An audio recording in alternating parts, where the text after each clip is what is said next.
حضرت عمر رضی اللہ تعالیٰ عنہ کو جادوگروں سے بہت نفرت تھی۔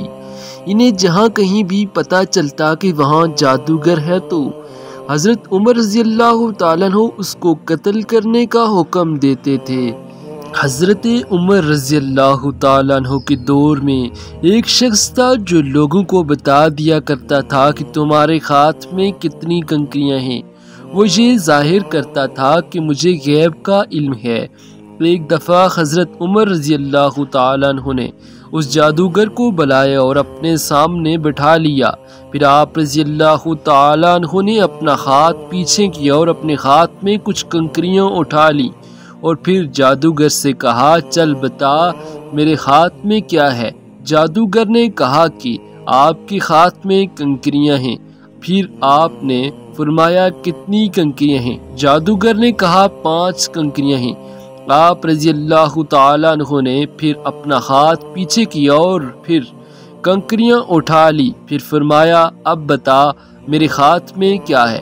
جادوگر نے کہا کہ آپ کے ہاتھ میں کنکریاں ہیں۔ آپ رضی اللہ تعالیٰ عنہ نے فرمایا کتنی ہیں؟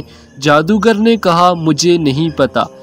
ساری محفل حیران رہ گئی، آخر یہ کیا ماجرا ہے؟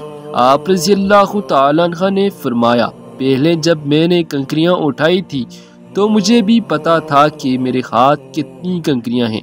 اس جادوگر نے میرا دماغ پڑھ لیا۔ میں نے دوسری بار جب میں نے کنکریاں اٹھائی تو مجھے بھی نہیں پتا تھا کہ میرے ہاتھ میں کتنی کنکریاں ہیں، کیونکہ شیطان انسان کے جسم میں خون کی شکل میں دوڑتا ہے اور جادوگر شیطان کی پوجا کرتے ہیں، جس سے شیطان ان کو ہر چیز پر بات بتا دیتا ہے۔ اس محفل سے حضرت عمر رضی اللہ تعالیٰ عنہ کو لوگوں کو یہ بتانا چاہتے تھے کہ یہ جادوگر اللہ کو چھوڑ کر شیطان کی پوجا کرتے ہیں اور شیطان انسانی جسم کے اندر خون میں گردش کرتا ہے۔ اس سے ہمیں پتہ چلتا ہے کہ جو بات ہمیں پتہ ہوگی وہی ان جادوگروں کو بھی پتہ ہوگی، اور جو ہمیں نہیں معلوم ہوگی ان جادوگروں کو بھی نہیں معلوم ہوگی۔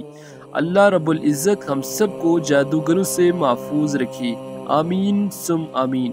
ثواب کی نیت سے ویڈیو کو آگے شیئر کریں اور اسی طرح کی مزید ویڈیوز دیکھنے کے لیے ہمارے چینل کو لازمی سبسکرائب کریں۔